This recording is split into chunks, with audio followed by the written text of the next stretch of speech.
As the US-China trade war intensifies, it's not just Washington and Beijing that are feeling the pressure.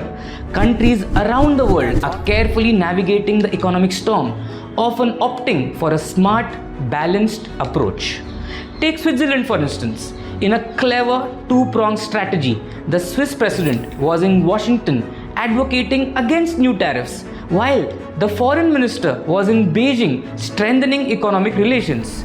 This is a classic example of economic hedging, staying neutral and engaging with both sides. This balancing act is becoming increasingly common as President Trump intensifies the tariff conflict, now slapping up to 145% duties on Chinese imports.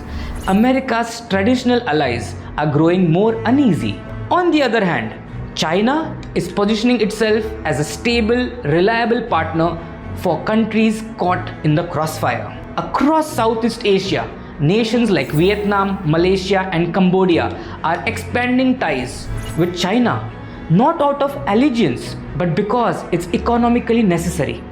With trade volumes at major US ports down by 36%, there are fears of inflation and supply chain disruptions. Meanwhile, China continues to ink deals, even as it warns countries like South Korea against aligning too closely with the US defense interests. Europe is also back on China's radar.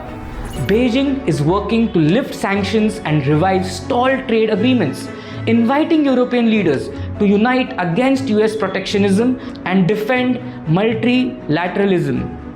But this is a high-stakes game.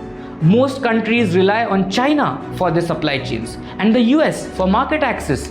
Choosing one over the other would have serious economic consequences. With US-China negotiations stalled, both sides are preparing for deeper economic decoupling. China is already planning for the worst-case scenario, including a full trade split with the US. In short, the world is entering a new phase. Less globalization, more fragmentation, and for countries caught in the middle, the most strategic move might just be to stay neutral and navigate this global trade war without picking sides. So, what do you think? Is being neutral an actual strategy or just a phase of uncertainty? Let us know your take in the comments and follow Kamayakya for more nuanced take on global macroeconomics.